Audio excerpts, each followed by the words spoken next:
ساوتان لەبێت ئەمڕۆ لە سنووری ئیدارەی سەربەخۆی سۆران 26 هاوڵاتی لە نێو بەفر گیریان خواردووە و داوای بەهاناوەچوون دەکەن. سەرەتا لە قەزای سیدەکان لە بەرەبەیانی زووەوە حەوت شاخەوان کە لە دەمەوبەیانیەوە داوای بەهاناوەچوونیان نەکرد بەهۆی ئەوەی کە لە کوێستانەکانی کێلەشین بە مەبەستی گەشتکردن ڕویان لەو ناوچە شاخاویانە کردبوو. دوای ئەوەی کە بەهۆی بەفرێکی زۆرەوە ڕێگاکەیان داخرا بوو داوای بەهاناوەچوونیان دەکرد و لە دوانی وەڕۆی ئەمڕۆ لە قەزای سیدەکان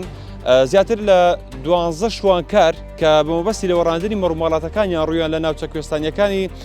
لۆلان کردبوو بە مەبەستی لە وەڕاندنی مەڕووماڵاتەکان گیریان خواردبوو و بێسەر و شوێن بوون لە سەرەتاوە، بەڵام دواتر کە لەلایەن کەسوکاریانەوە بەڕێوەبەرایەتی بەرگری شارستانی سۆران ئاگادار ئەکرێتەوە و داوای بەهاناوەچوونی تیمەکانیان ئەکرێت. تیمەکان دەست بەجێ بۆ شوێنی ئەو مانەوەی ئەو چەند شوانکارە بەڕێکران.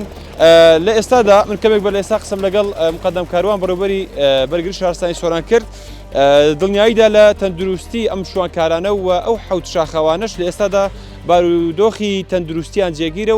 و لە ڕەنگە لە چەند کاتژمێری داهاتوودا بە تەواوی ڕزگار بکرێن و ئەو بەفرێکە تا ئێستاش بەردەوام بۆ هۆکار بوو بۆ ئەوەی کە ئەوان نەتوانن کە مەبەستیان بۆ مەڕووماڵاتەکانشان لەگەڵ خۆیاندا بهێننەوە، بەڵام بەهۆیەوە ڕێگاکەیان بە تەواوی داخراوە. لە جگە لە قەزای سیدەکان لە قەزای چۆمانیش لە گۆمی فێڵاو حەوت هاوڵاتی کە مەبەستی گەشتکردن وە دیارە گەشتیار بوونە سەردانی گۆمی فێڵاویان کردو، ئەوانش بە هەمان شێوە بەهۆی ئەو ڕێژە زۆرە بەفربارینەکە لە سنووری ئیدارەی سەربەخۆی سۆران باریوە، ئەوانش بە هەمان شێوە ڕێگەیان داخراوە و تیمەکانی بەڕێوەبەرایەتی بەرگری شارستانی سۆران و بەرگری شارستانی چۆمان لە ئێستادا سەرقاڵی ئازادکردن و هێنانە خوارەوەی ئەو حەوت گەشتیارەشن و لە ئێستاشدا دۆخی